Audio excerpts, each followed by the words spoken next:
Ladies and gentlemen, as we begin our services, if we can please kindly turn off all cell phones or electronic devices, or please place them on silent. Thank you.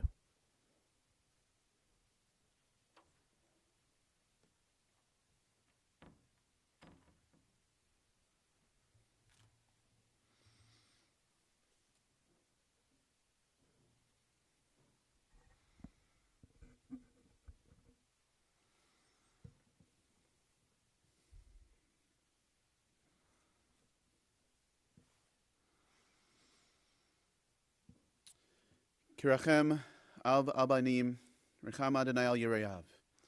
As a parent has compassion for their children, God has compassion for those who show reverence. God knows how we are fashioned. God remembers that we are dust.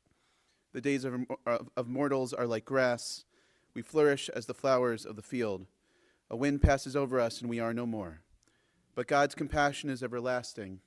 God's kindness to children's children endures age after age, unchanging. Friends, we're gathered here this afternoon to honor the life of Marian Levine, who has gone to her eternal home. This afternoon and today is a time of memory and also a time of honor.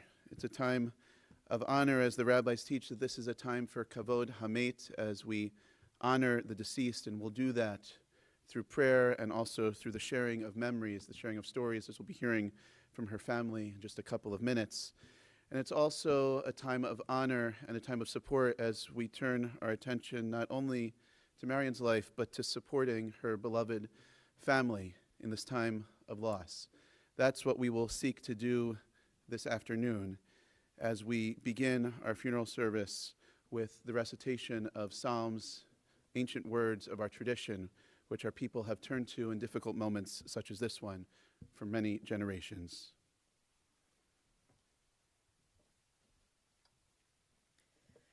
Shir lama'alot esainai eleharim me'ayin yavo Ezri me'im Adonai oseh shamayim va'aretz Al yitain lamot raglecha, al yanum shomerecha. Hine lo yanum velo yishan shomer Yisrael. Adonai shomerecha, Adonai tzilcha, al yad yaminecha. Yomam hashemesh lo yakeka v'yareach balayla. Adonai yishmorcha mikora, yishmor et nafshecha. Adonai yishmor tzeitcha uvoecha, me'ata ve'ad olam.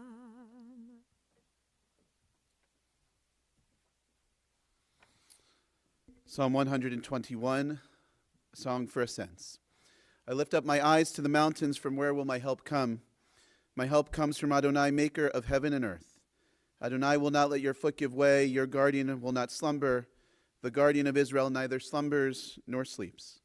Adonai is your protection, a guardian at your right hand. By day the sun will not strike you, nor the moon by night. Adonai will guard you from all harm, and will guard your soul. Adonai guards your going and coming, now and forever. Mizmor LeDavid, Adonai ro'i lo echsar, binotesha yarbitzeni, Almei menuchot yinachaleni, nafshi yashovev, yancheni b'maglei tzedek, leman shemo. Gam ki elech begeit salmavet, lo irara ki ata imadi. Shiftecha mishantecha hema yinachamuni, taroch lefanai shulchan neged sorarai, dishanta v'shemen roshri kosi revaya. Ach tov v'chesed yerdefuni kol yemei chayai, v'shavti b'veit Adonai, le'orech yamim.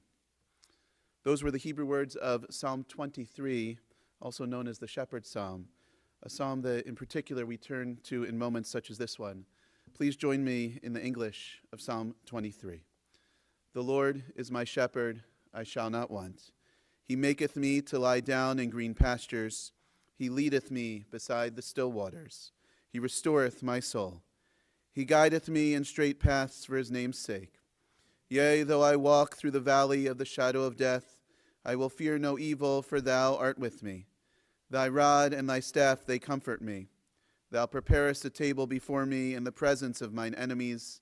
Thou hast anointed my head with oil, my cup runneth over. Surely goodness and mercy shall follow me all the days of my life, and I shall dwell in the house of the Lord forever. Amen. Friends, we just began reading the Torah anew in our annual Torah reading cycle, beginning with the story of creation this past Shabbat, the beginning of the book of Genesis, the book of Breshit. And it's in the book of Genesis that we see in the Jewish tradition when we lose a loved one, it's those closest, it's family members that step forward to offer memories and words of eulogy. And that's exactly what we're going to hear now as we're going to hear from Marian's family. We're first going to hear from her children, from Bruce and Eric and Carrie, and then her grandchildren, Jonathan and Jessica, and then Rosalie's also going to share a poem as well. So first, her children, Bruce, Eric, and Carrie.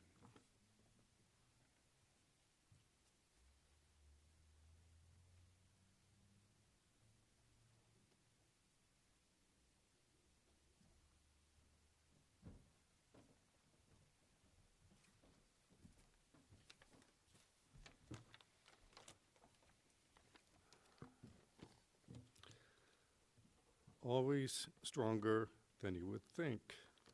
Our mother was the daughter of Lily and Harry, and the younger sister to Eleanor, born 2 years before. When Eleanor was 7 years old, she died from measles encephalitis before there was a vaccine. Our mother was then an only child until 2 years later when Sister Glenda was born, and our mother was now the older sister. A childhood that was imprinted with tragedy, then joy. Our mother's mother sang and acted in the Yiddish Lyric Theater in New York that her grandfather owned. Her father, Harry, owned and operated rooming houses. He read the New York Times cover to cover every day. For our mother, school at PS 206 on Avenue V in Brooklyn was easy. She had genius report card comments and got sent to the upper grades to read so that children in those grades could be amazed at how such a young child could read so well. One summer, in between school years at Jamaica High School, she met a 17-year-old boy, also from Brooklyn, named Elliot. Last year, while cleaning out their apartment after our father's passing, our sister Carrie discovered our mother's teenage diary. You could say it was the Instagram of the 1950s. Entry, November 5th, 1954, Thursday night. Place, my room. Dearest, dearest, dearest, dear diary. And then in all caps, Elliot asked me to go steady on November 1st, 1954. So began a 70-year partnership. Following Queens College, majoring in biology, she enrolled in and graduated from the Cornell School of Nursing, giving of herself to care for, to heal, and to enhance the lives of others.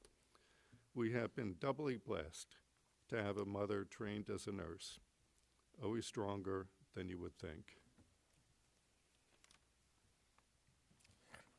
Last week, our mother was recognized with the Nightingale Living Tribute, which honors registered nurses for their commitment to their patients and for their dedication to nursing.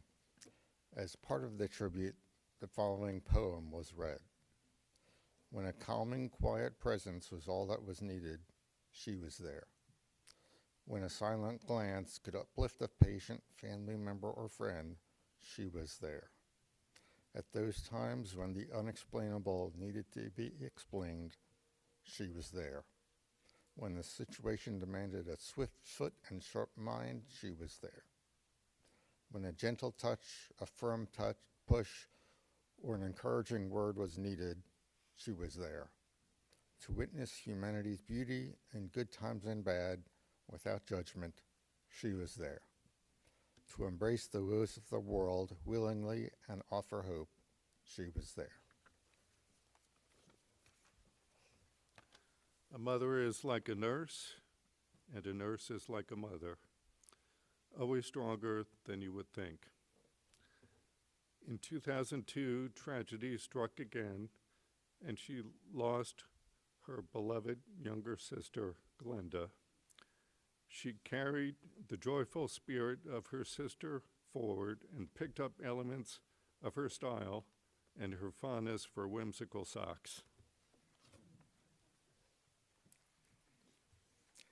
After we left the house to build our own lives and careers, when we came back home, our mother made sure that we would not go hungry. She would spend a weekend cooking, preparing for holidays or family weekends.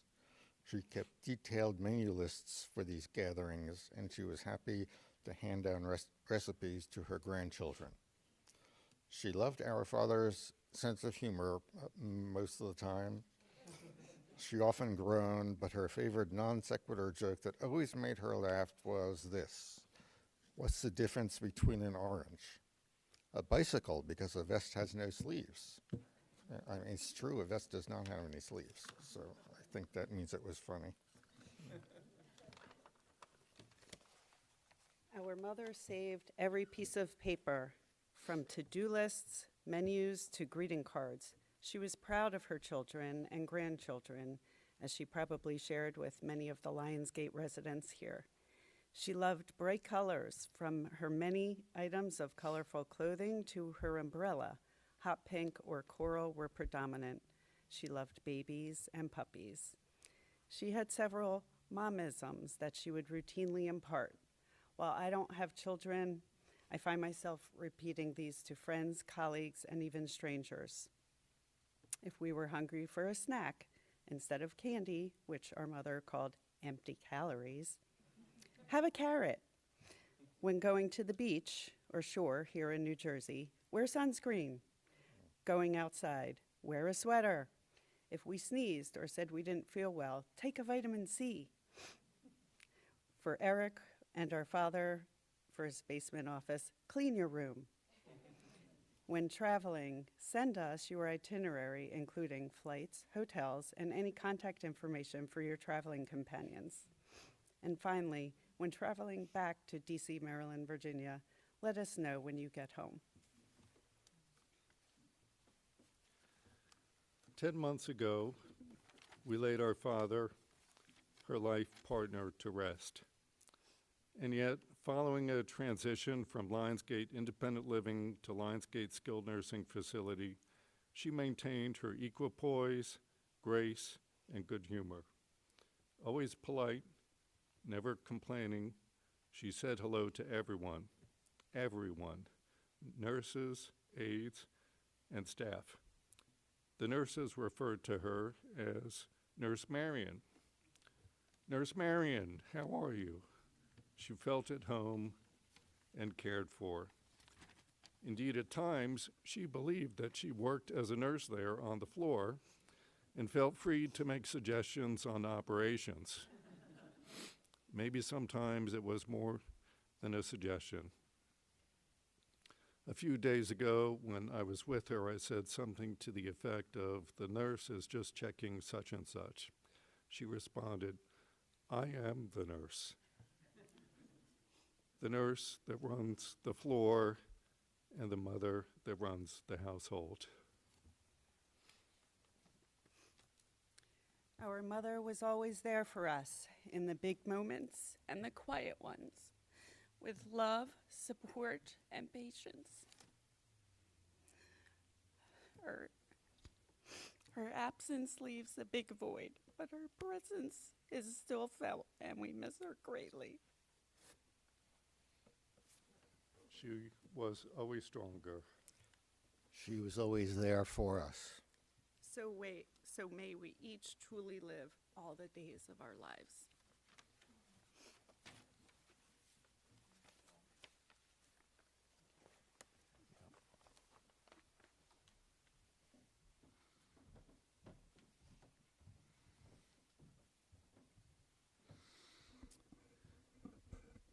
Thank you to Bruce and to Eric and Carrie, that beautiful tribute to their mother. And now we're going to invite up Marian's grandchildren, Jonathan and Jessica.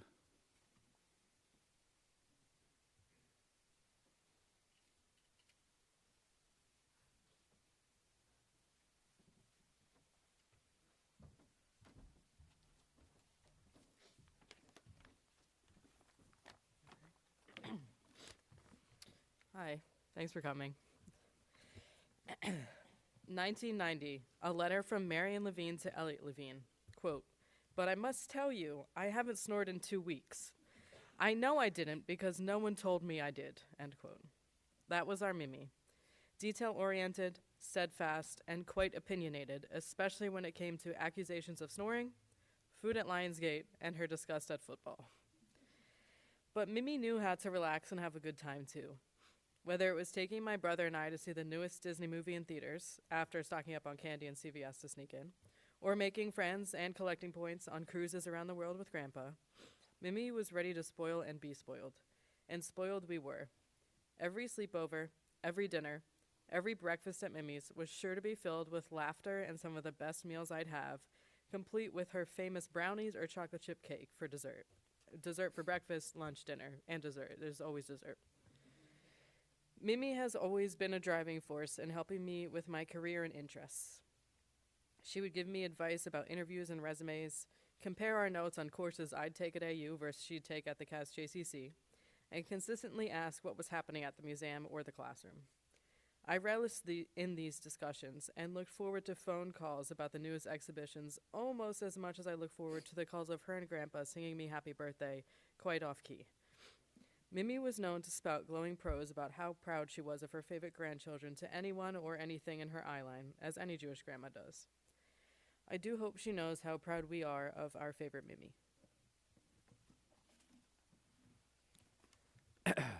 Jess will be more relatable and funny, and I will be more scattered and not funny. I said this also at our grandpa's funeral. The joke still works. Our grandma collected plants, green shrubby ferns, dark and deeply saturated glossy rubber pants, a pothos whose leaf chain grew longer than humanly manageable, and several exotic flowers with colors as unnameable as they were beautiful. She kept them first in the living room at Squire Lane, spilling into the backyard, and then alongside the triple-hung windows behind a marble bench at her Lionsgate apartment. Mimi's garden was always proudly tucked away in a corner, flourishing underneath her watchful eye. The garden is ideologically and culturally a symbol of care and wonder. The hanging gardens of Babylon, Versailles, the Garden of Eden, would be nothing without their caretakers, the benevolent, the beautiful, the enduring people we call gardeners. Who waters the tree of life? At Lionsgate, a resident's child brought a plant over from their mother, who passed, knowing that that Mimi would care for it as one of her own. It soon gained a place next to the window, atop a delicate metal stand. As her health declined, the plants of our grandma were given away to others in the community, flourishing in the welcoming homes of friends at Lionsgate.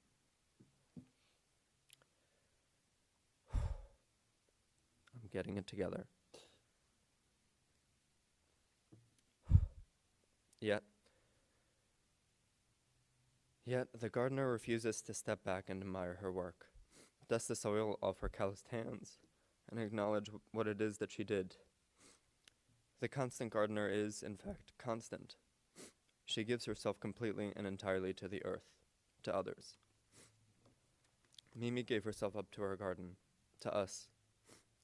20 years ago, seated in their kitchen in front of a horrid but decidedly zeitgeisty asparagus wallpapered wall, my sister and I would have breakfast with Mimi, listening to stories of her travels, her latest recipes, squirrel reconnaissance, pride and joy over her children, her grandchildren. Years later, as she rearranged the leaves of a large monstera plant to allow us to sit together on the couch and watch Mr. Bean reruns, as she brought us bowls and bowls of pretzels. Decades earlier, her hands, those very hands which held us, calmed us, hugged us, placed a bandage on a patient's wound at summer camp. Our constant gardener, our Mimi, created our world. In 2005, artist Robert Smithson's piece entitled Floating Island was set off in the water surrounding Manhattan. A 30 by 90 foot barge was filled with plants, trees, soil, rocks, and piloted around the urban coast of New York City for millions to see. At long last, exactly 1 week later, the barge docked again at the coast and was emptied. Millions watched from the city. Robert Smithson was not one of them. He died before the project's completion. Mimi, you have nurtured your garden. A collection of memories, moments, care, knowledge, humor, people, and plants. Today we gather to celebrate and to collect the soil, the seeds, the dirt that you sowed. You've allowed us all to grow and flourish under your careful watch. And now, Mimi, you have taken a step back to admire your work. The only thought is love, the only feeling is care. Marian, Grandma, Mimi, thank you for teaching us how to grow. Whew, tough. Thank you.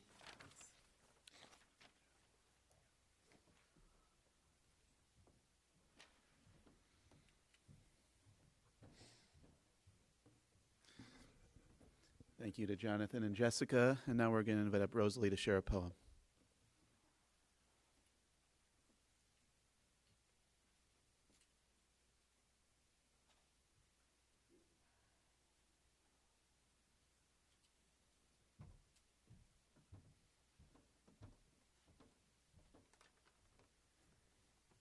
Hi. This is a short poem that Marian, Mimi, Mickey, Mom really liked, and she gave it to Carrie a few years ago for me to read. Remembrance. I'd like the memory of me to be a happy one. I'd like to leave an afterglow of smiles when life is done. I'd like to leave an echo whispering softly down the ways of happy times and laughing times and bright and sunny days. I'd like the tears of those who grieve to dry before the sun of happy memories that I leave when life is done. Thank you.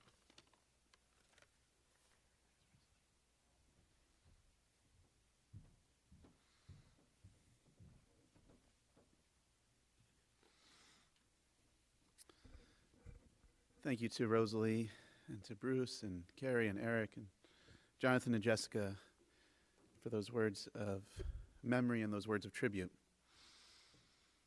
So friends, this past Shabbat in synagogue, not only do we start reading the Torah anew, we also recited Birkat HaChodesh, the blessing for the new Hebrew month of Cheshvan, which begins later this week. In the blessing, we repeatedly pray for life, Chaim. May it be your will, O Lord our God, to grant us Chaim Arukim, a long life. Chaim Shel Shalom, a life of peace. Chaim Shel Tova, a good life. Chaim Shel Bracha, a life of blessing. Chaim. 11 times we repeated the word.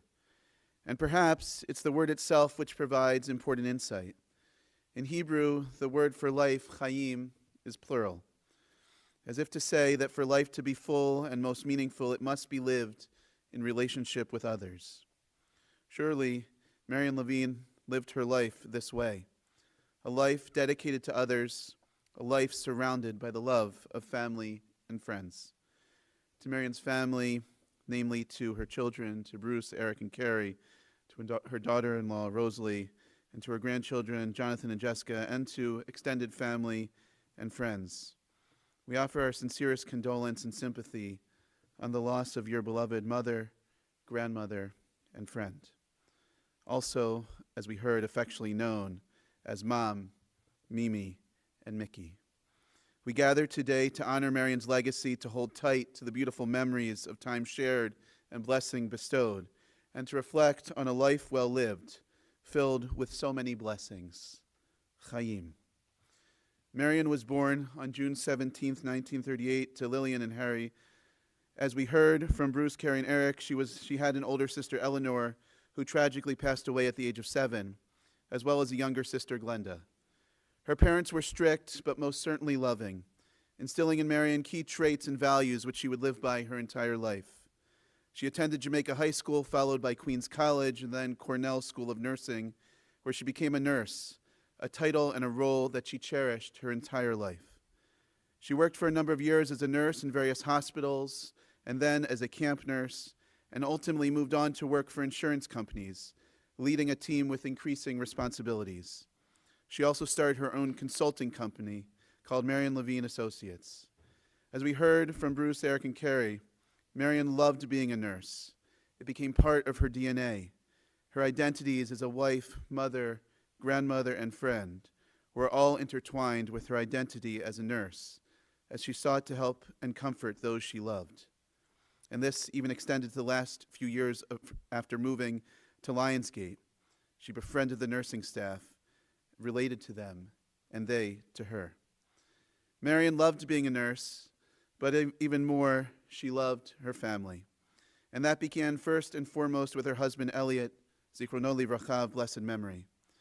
Marian and Elliot met as teenagers at a Jewish day camp in Brooklyn. Marian was 16 and Elliot 17. On one camp trip that summer to Turkey Mountain, Elliot decided to ask her out, and Marian was over the moon. As Bruce, Eric, and Carrie shared, Marian meticulously kept everything, and that included her diary, which they showed me yesterday, including that entry in which she wrote, "Elliot asked me to go steady." In another entry she wrote, "I'm crazy about Elliot. He is really wonderful. And the good news is, he's crazy about me too." And in yet another entry she wrote, "I love him so. I love him so." It's that same love and admiration for one another that they shared for their entire lives. They dated for 5 years, were married on August 29th, 1959. And we know when a couple stands together under the chuppah to get married, we recite Sheva Brachot, 7 blessings of joy. In 2 of these blessings, we pray that the couple become Re'im Ahuvim, beloved companions. And Marian and Elliot were certainly such beloved companions. True soulmates, blessed with 65 years of marriage, together for a total of 70 years. Together, they appreciated fine dining. They loved to travel together, traveling all over Europe on a total of 19 oceanic cruises. They were each other's first and only loves, and a true romantic love it was, enduring, supportive, and always caring. They complemented each other, and they supported one another through it all. It was a partnership built on shared values, common loves, and simply a joy for being together. Chaim, life in the plural, dedicated to one another and to the family that they built together. Bruce and Eric and Carrie described their mother as present, loving, nurturing, and very organized. Rules were important to her, and she was always teaching about responsibility. Rosalie said that she and Marian always got along. They enjoyed talking about books, medicine, cooking, and recipes. Life, Chaim. Family was always at the center of Marian's life. And this certainly applied to her grandchildren as well. Jonathan and Jessica told me that their Mimi meant everything to them. They described their grandmother as a grandmother with a capital G, the very essence of the word, and said that she taught them a lot about the more nebulous aspects of life, such as how to care for others and be the best person that they can be. She supported them in all that they did, was always inquiring about their well-being, and was truly so proud of them. Jonathan remembers his Mimi cheering him on at his Maccabi basketball games, despite not knowing anything about basketball, indicated by her asking, "Did he score a goal?" And he remembers his grandmother mailing him one of her famous chocolate cakes while he was studying abroad in Ireland, just to send her love and let him know that she was thinking of him. And Jessica bonded with her grandmother over cooking and baking. And as we heard, they both fondly remember eating at their grandparents' house in that kitchen with the asparagus wallpaper and the beautiful breakfast that their Mimi would prepare for them, refusing to sit down and eat herself until everyone else was satiated and finished eating. That was Marian, selfless, endlessly caring, funny, sharp, open-minded, a lifelong learner, often gushy and mushy, organized and detail-oriented, and a caretaker in every sense of the word. She loved to travel, read, go to art shows and flower shows. She collected art, made dry flower arrangements, and made sure the house was always beautifully decorated. She had many wonderful friends and endeared herself to everyone. This included the staff at Lionsgate, who adored her, as she was always so gracious to them. Marian was simply beloved by so many people. In fact, the family shared with me some condolence messages they received from other family members and friends. Each speaks to the Chaim, the life that Marian brought to the world, and how she touched their lives. Cousin Robert wrote, "I'm so sorry to hear about your mom. Although it was late in our lives, I'm glad we had a chance to form our own relationship with her and your father. I so loved talking to them." Cousin Debbie wrote, "I'm so sorry to hear of Marian's passing. I will always remember her so fondly. She was always ahead of her time, a professional working woman with a strong sense of self, as well as being kind and a warm aunt to all of us." Cousin Sherry wrote, "Your parents will always hold a special place in my heart. You are all so blessed to have had such wonderful people to guide you in your lives." And family friend Jill Koval wrote, "I will always be grateful for how friendly Marian was to me." And Marian, along with Elliot, were beloved members of our Temple Beth Shalom community.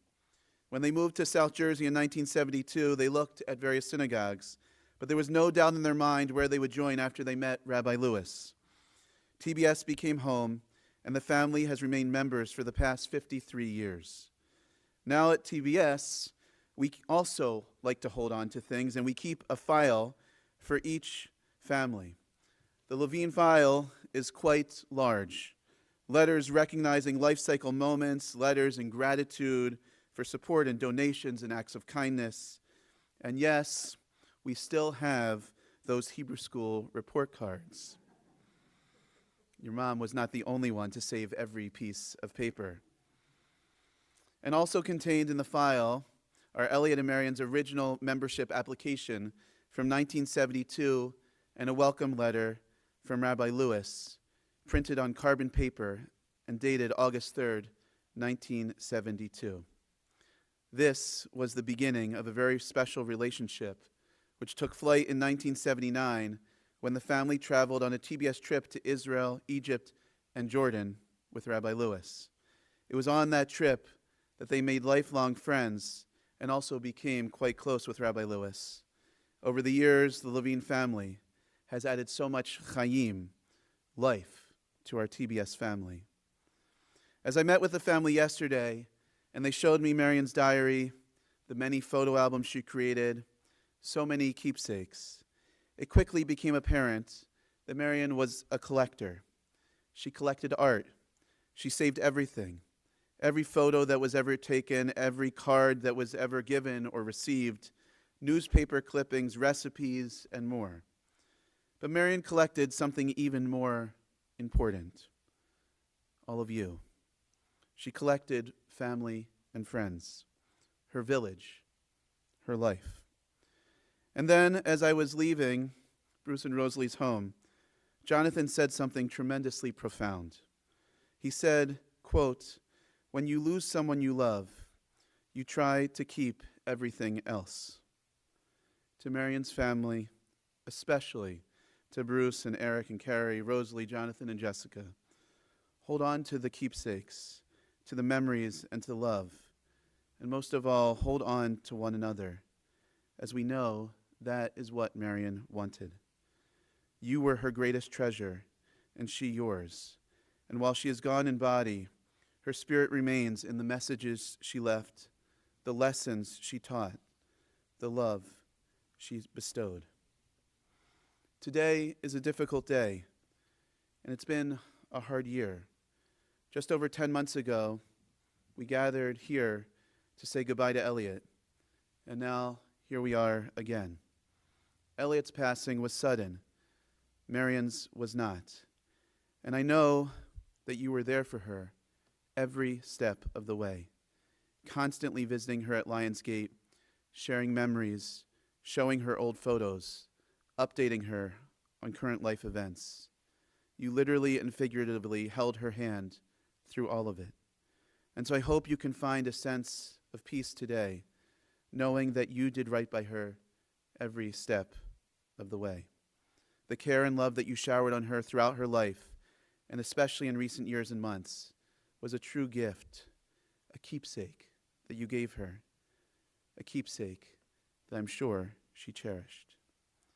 87 years of life, Chaim Arukim, Chaim Shel Bracha, a life of length and a life of blessing, surrounded by family and friends. Chaim Shel Tova, a life made good through values and love. Chaim, life in the plural. That was the life of Marian Levine. And now, even though her life has come to an end, I pray that the memory of the way she lived will be a source of goodness and blessing in your lives for all the days, months, and years to come. Please rise for memorial prayer.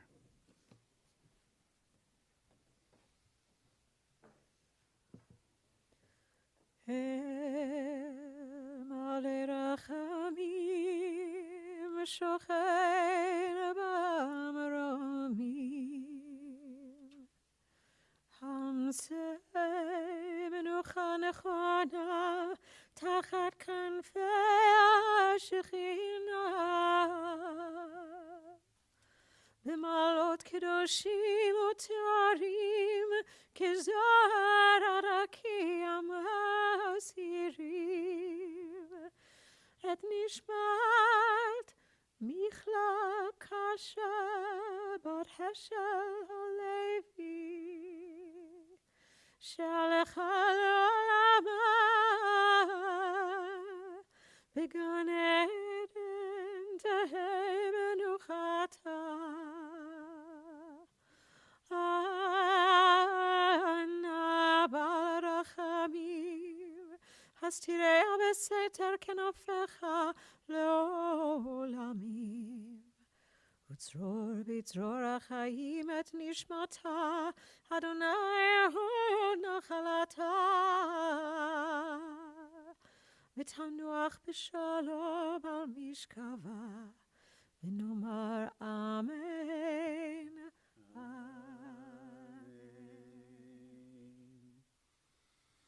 Exalted, compassionate God, grant infinite rest in your sheltering presence among the holy and the pure.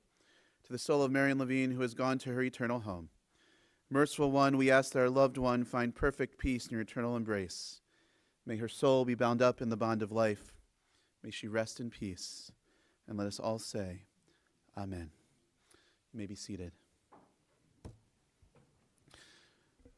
Friends, following our service here in the chapel, interment will take place at Locustwood Memorial Park, and then the family will be heading over to Lionsgate, where they will be sitting Shiva this afternoon.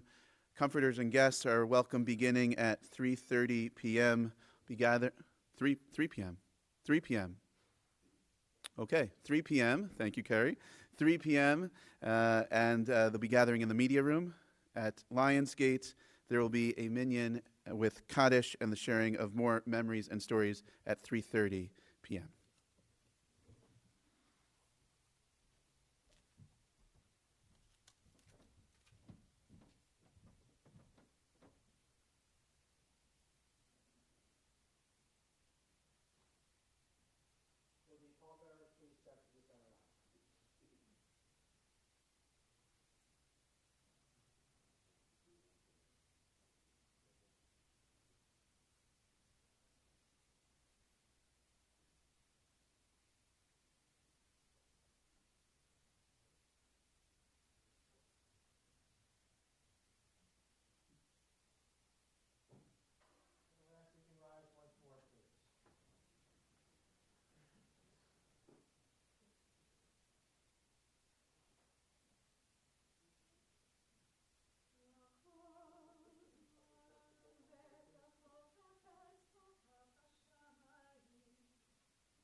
everything, a time for every experience under heaven, a time to be born and a time to die, a time for planting and a time for uprooting, a time for hurting and a time for healing, a time for tearing down